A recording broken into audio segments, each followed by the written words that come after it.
Hello, and welcome to this award-winning podcast. We have compiled some stories that reveal the behind-the-scenes experiences on luxury cruise ships where we've worked. Sometimes these tales reveal the chaos that is unleashed when the curtain is drawn back to expose yet another curtain that is metaphorically ablaze, representing disorder rather than an actual fire. I mentioned to Eddy that we should record our conversations for entertainment purposes, and floated the idea of a podcast where we simply shared our stories of life on the ocean wave. Eddy mostly ignored my suggestion, but he presented it back to me a few weeks later as if it was his own. Ladies and gentlemen, my name is Eddy. I've had a big idea. Maybe you'd like to hear it. Here it is. Here he is. Some say it's impossible for him to wear socks. It's Andy Jenkins. Eddy Jenkins. Eddy Jenkins. And this is a man who, when he stays in hotels, takes everything when he leaves, even the sewing kit and the shower cap. Bonnet de douche. It's Peter Baker. It's Eddy and Pete.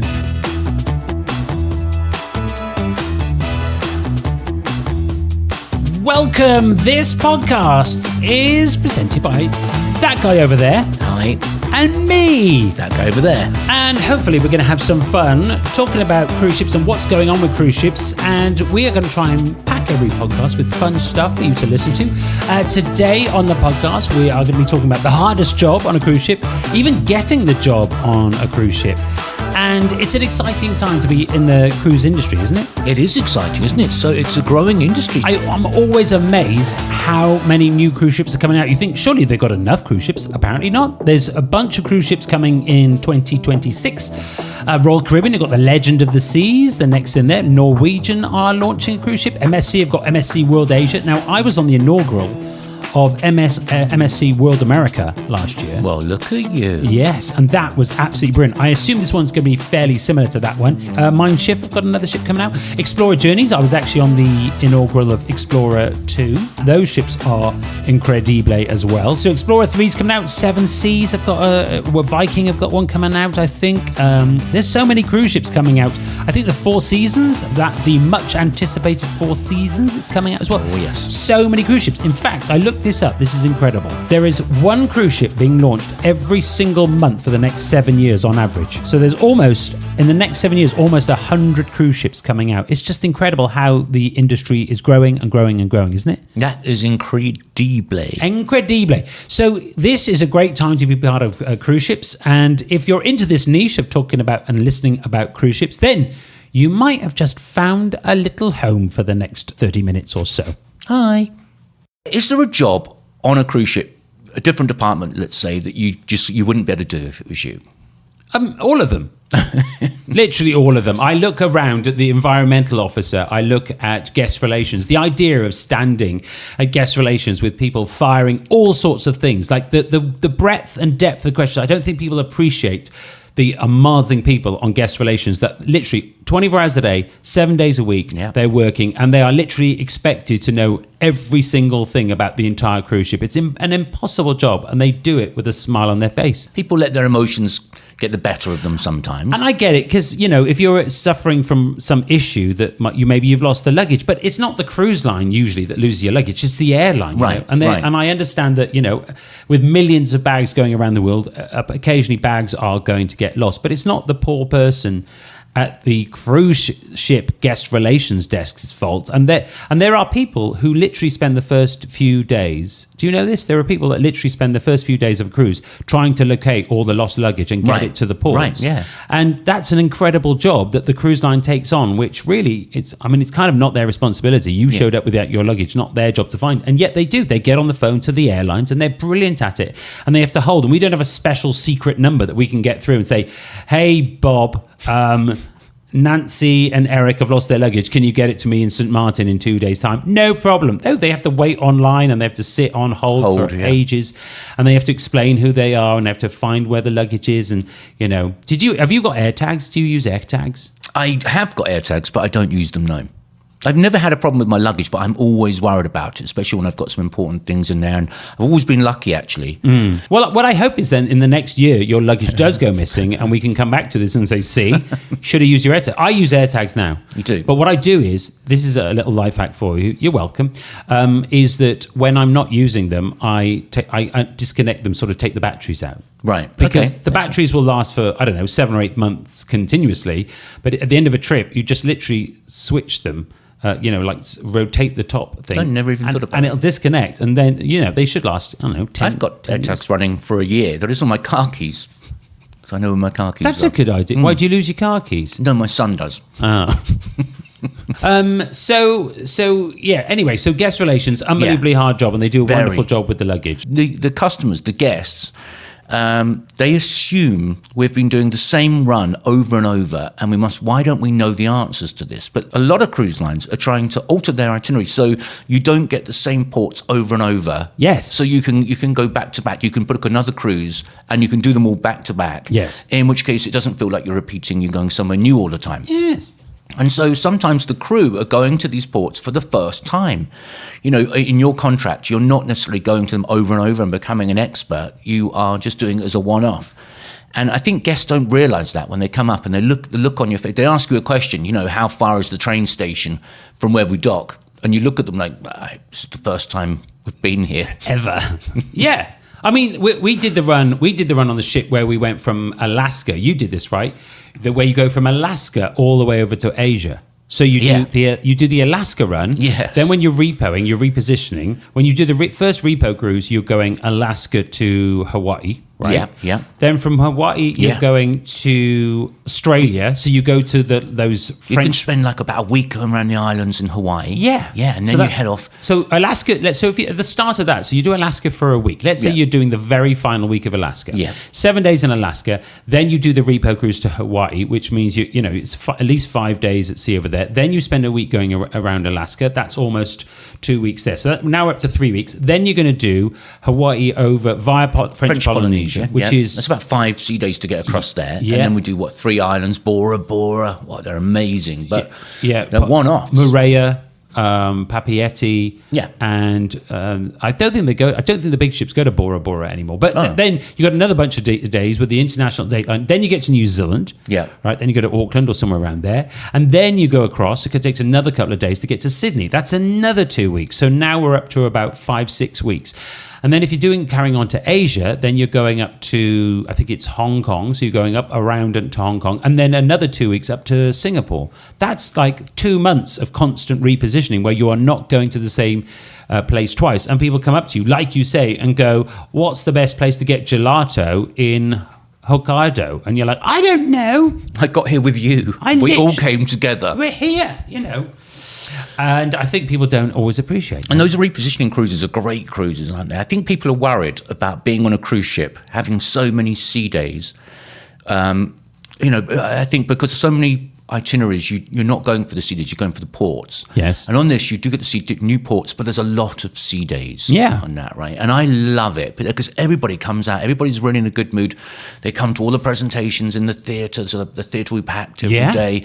We have lots of extra activities going on. Yes. And then you have those days, the crossing of the equator. Kissing the fish. Yeah, kissing the fish. Lots of that would be a whole separate episode. Absolutely. I think, the equator crossing.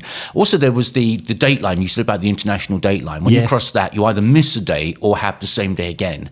The thing about that is, I remember doing that, and I wanted to do it both ways because, as a crew member, if you cross the international dateline and repeat the same day, you don't get a day's extra money. I was going to say, because it's not in the process of how we work that, right? Yeah. So I did it, and I was very upset about Do you want to go the other way to make That's it right. up? So I went, then 6 months later, when you're coming back from that same crossing, I wanted to go back and enjoy that as well, because then when you skip a day, you do not lose a day's pay. And it's so difficult to know when to do the time changes. There's different routines. I've heard some cruise lines have done it at midday. Yeah. Some do it where I was working, we did it in the evening, at night time. Mm-hmm. Some would do half an hour changes or a couple of hour changes. Because let's say if you're going to be changing 5 hours over a period and you're not going into port, then you can put them wherever you like, right? But that's a weird one. Yes, I work with a boss called Jamie, and he used to say, because you think going backwards. Let's say you're going on a ship across the Atlantic from America to Europe and back, right?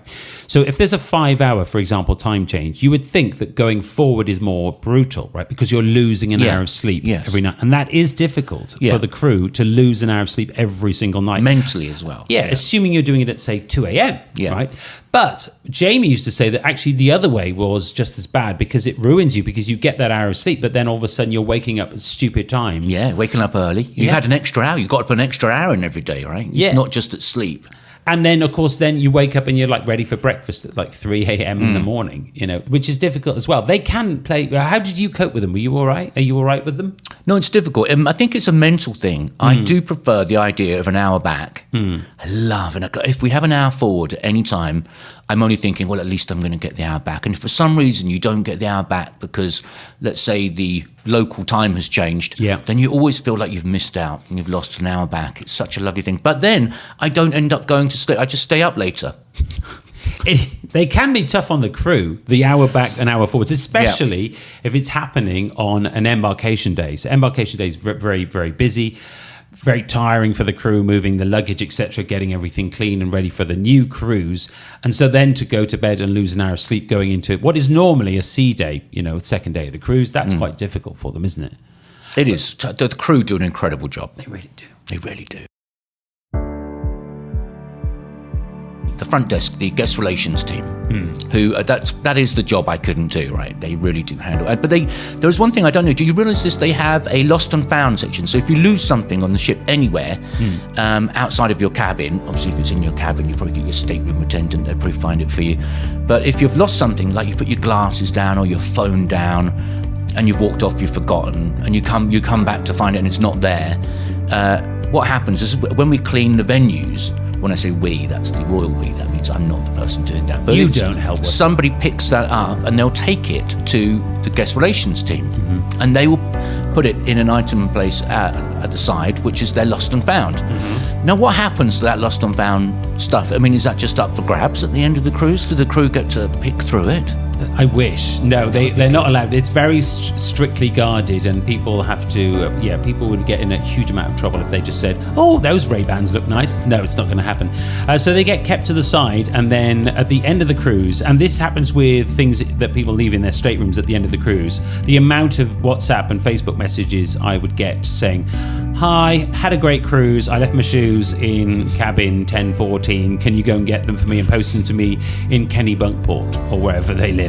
That would happen all the time, but it doesn't work like that. So what happens is they collect in all the lost property, I believe. I don't know if every cruise line works like this, but certainly what they would normally do is collect everything in, and they would box it up and they would give it to the port agent, and the port agent is the person that liaises between the ship and the land side of things in the port, wherever your turnaround home port is. And then they would give it to a company, and that company looks after all the stuff. And so if you do lose stuff, you actually contact that company, and then they will organise to get it back to you. And they work very, very hard, the guest relations team. And I remember a guest relations director telling me a story that I thought was very funny about one of the crazy things that they found in the lost and found box. And it was a tin of Quality Street, which is that around the world? Do you think it's just in the UK, where you have a selection of different assorted It's UK, but yeah, imagine a large box of assorted confectionery. Some are good and some are like ones that nobody wants to There's eat. always something like the orange or the coffee. Yeah. Or something. I love the toffees, right? But not everybody likes very toffees. Very popular around the holidays. To give Christmas, or to have in the house when people come around to visit. So they saw this open, discarded box, a tin of Quality Street. Yeah. And they decided to open it up, just have a little look what was in there. Yeah. And there was a toffee, an unwrapped toffee. Yes. Sort of half wrapped, with some false teeth in it. That's gross. Yeah, I know. That's gross. And sorry, I just remembered that. I fancy a toffee now. No, absolutely not. Have you ever lost anything on a cruise ship, and did you get it back? You could always email us or send us a message on Insta. When I grow up, I want to be like Eddy and Pete. It's time for the game that everyone's talking about. It's What's My Age Again? Excellent. In this game, you're playing against Peter Baker. Ah, me? That's it. Right, I'm playing against Peter Baker. No. You're playing with the people listening at home, in the car, in the gym, on a walk, Gotcha. in a butterfly farm, wherever they happen to be. Then I've won it. Well, let's see. So what I'm going to do is I'm going to give you 3 celebrities and you have to guess their age. That's why it's called What's My Age Again. Then we're going to add them all up and you have to pick a final number, okay? Number, yes. I'll help you if you need the adding up because I know you're not very good at adding up. I've got 10 fingers. So you want their combined age. Now, if you get it spot on, which is difficult, you're going to get 25 points. 25 points. Within 5 years, you get 10 points. And within 10 years, you get 5 points. That's not very many. I should write that down. Outside of that, you get niet, nada, nothing. That's not going to happen. Okay, well, let's see, because I played this with you before. All right, here we go. Here's your first celebrity for today. Yes. It's Gloria Estefan. Gloria Estefan. Yes. Get on your feet. I saw her live, actually, at a ship launch. I was on a ship launch last year for MSC, and Gloria Estefan did a show. I think she was only supposed to do half an hour, and she ended up doing over an hour. She probably started a conga line, did she? It was absolutely brilliant. Do the conga. She joined the Miami Sound Machine. Well, you've got to do the math on this. When do you think she started? Well, she was out in the 80s. Yes. Second half of the 80s. I believe she joined the Miami Sound Machine in about 1978 or 77, somewhere around there. But of course, their big hits were all early 80s, iconic 80s tunes. I remember dancing. Hey, the rhythm is going to get The Rhythm of the Night. Oh, no, that's a different one. Okay, so I'm saying, so that's, 40 years ago, right? Yeah. Yeah, so she must be in early 60s, I would have thought. Okay, I'm going for 62. 62, you're saying. Okay. And next one is Zendaya. Now, so this, brilliant. So what's your favourite? I love all of Zendaya's. Well, if you had to pick a movie, which is your favourite one? Oh, movies, yeah. You know that what, the latest one? Oh, yeah? Last you really like the latest one? Ah, it was very good, Yeah. And of course, obviously you're a big fan, probably of her boyfriend as well. Yes, am I? Yeah. What's your favourite thing that he's done? Oh, all of it. Right. Well, you know the boyfriend as well. I do. That's right. It's the Spider-Man kid, the one that always gives away the plots, and he's never allowed to speak because. Right. Tom Holland. Tom Holland. Yes. Well done. I knew you'd know that. What's his name? Dominic. Is it Dominic Holland's son? And then his brother.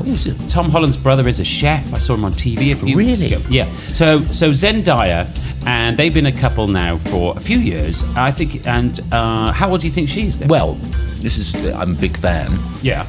I think she is 27. 27, you're saying? Yeah, okay, yeah. 27. Are we going to lock that answer in? What do you think at home or wherever you are? In the gym, out for a walk, at the butterfly farm? What are you saying? Peter Baker says 27. And your final one? Yeah. It's Barry Gibb. I love Barry Gibb. Barry Gibb from...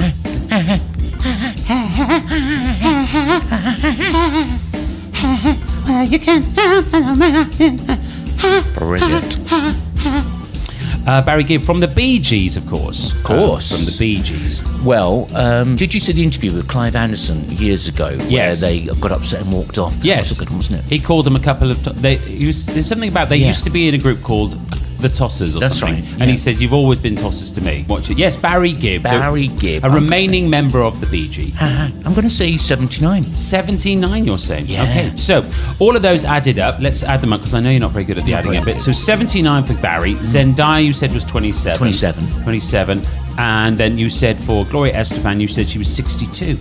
Did I? That's means your combined age is 168. Are you happy with that? Yes. Okay, I can tell you that you're not right, but it's not bad. No. So 168. What have you got? Have you got time to get into your phone? You can add these up if you're playing along. Let's see. So the actual ages, Gloria Estefan, 68. Oh, that was the one. So a little that was bit low there. Then Zendaya, you're quite close on that one. She'll always be 62 to me. She's 29. So you just that wasn't undercooked, bad. but that was pretty good. And then Barry Gibb, you said was 79. 79, and actually he is 79 years old. So you said 168. The actual one is 176. So you do get 5 points. Nice. That's good enough for me. That will roll over to the next episode of What's My Age Again? Wake up. How come you ended up abandoning civilian life and joining ships? Well, thanks for asking.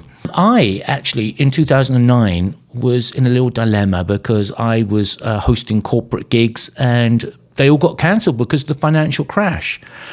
And so I was looking for something else to do. I was booked a year ahead for work. Yeah. And suddenly all my gigs dried up. And most of them all happened anyway. But I was looking for something else. And I came across, I don't know where, I came across an advert for cruise ships. Working on a cruise ship, I'd never thought about it before. Never even been on a cruise ship before.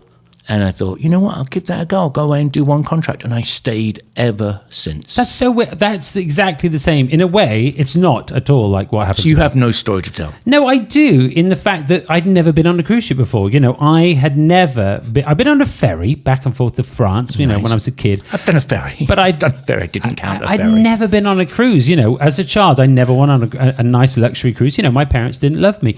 And the thing was, I happened to be in Spain. Yes. And I met this guy who said, I've just done 5 years DJing on ships. That sounds like a great story. Yeah, I know. I was in the south of Spain. Yeah. I was working in a place called Marbella or Puerto Banús, and I was DJing there. Like that, I was sort of doing radio work for an expat station, which is to say that you are playing British hits to the Brits that live, and you know, the Australians and Americans that live in the south coast of Spain. Can I just stop you there? Do you speak fluent Spanish? Sí, ¿por qué no? ¿Dónde está mi burro? Yes. Do you speak fluent Spanish? La cuenta, por favor. Cenicero, aceitunas. I'm going to ask you one more time. Sí, alitas de pollo.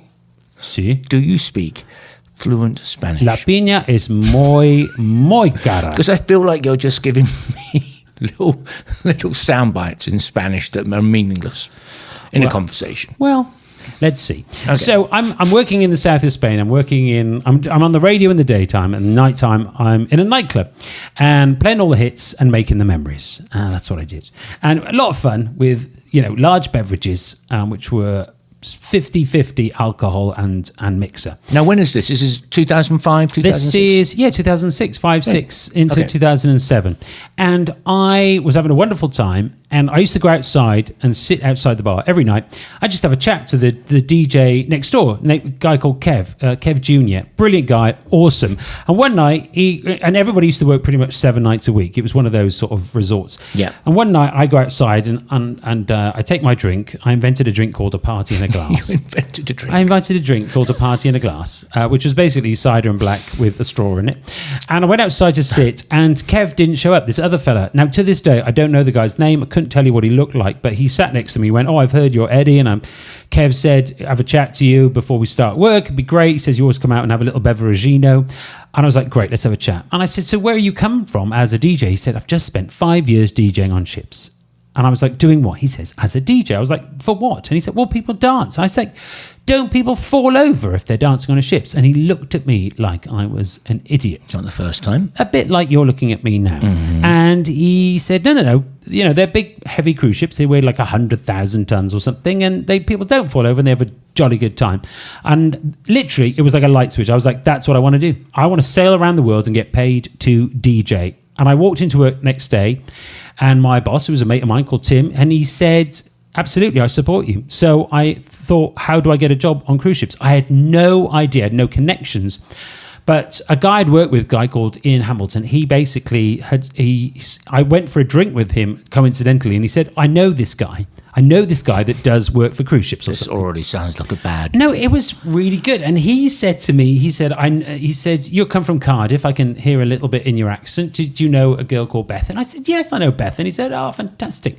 So from that, he basically put me in touch with a lady in Southampton.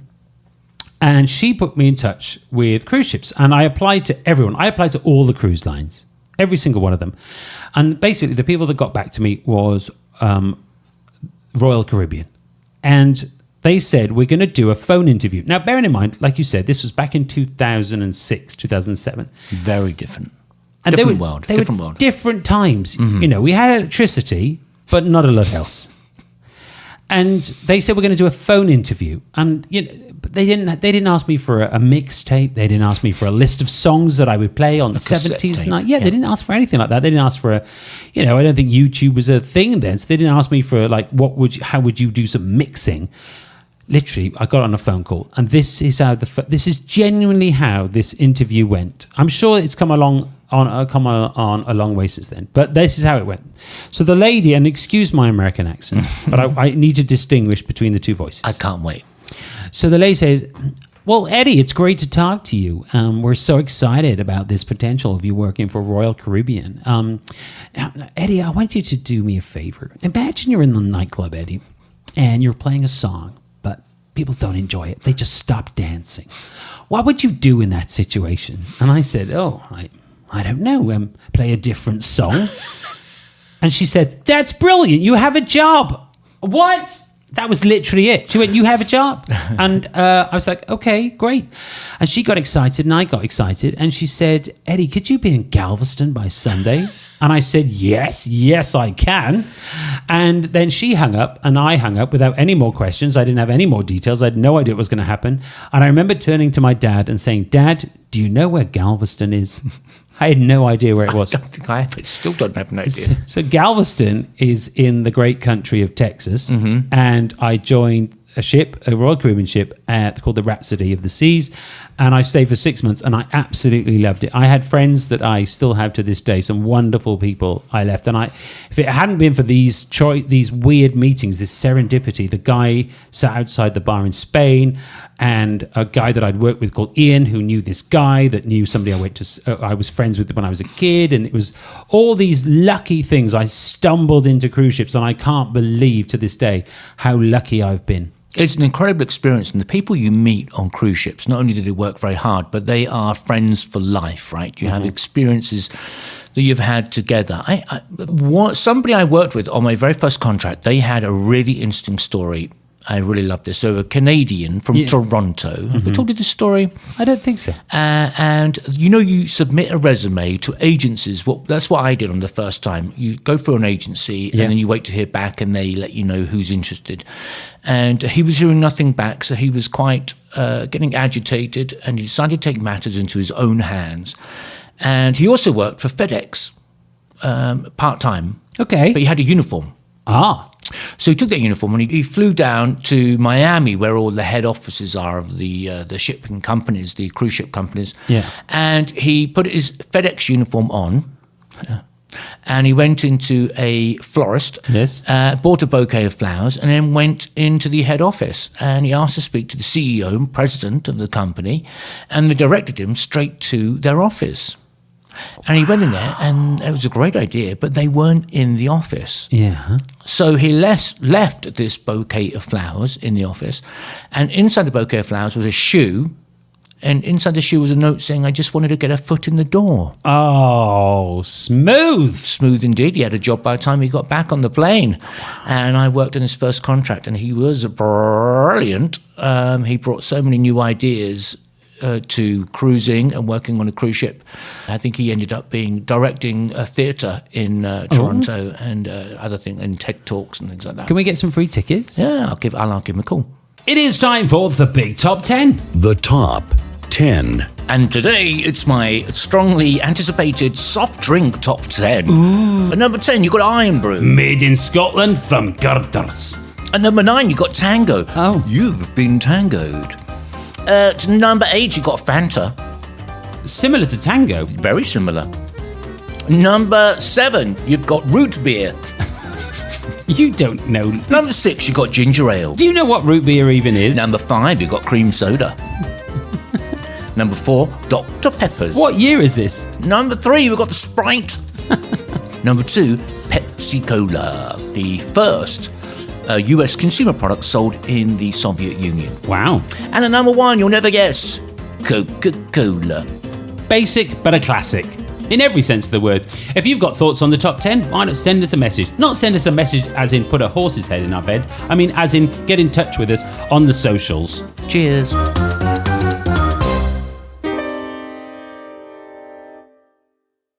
Thanks for listening to the podcast. I hope you enjoyed all our big thoughts and considered banter. Like, share, and get in touch if you get a chance.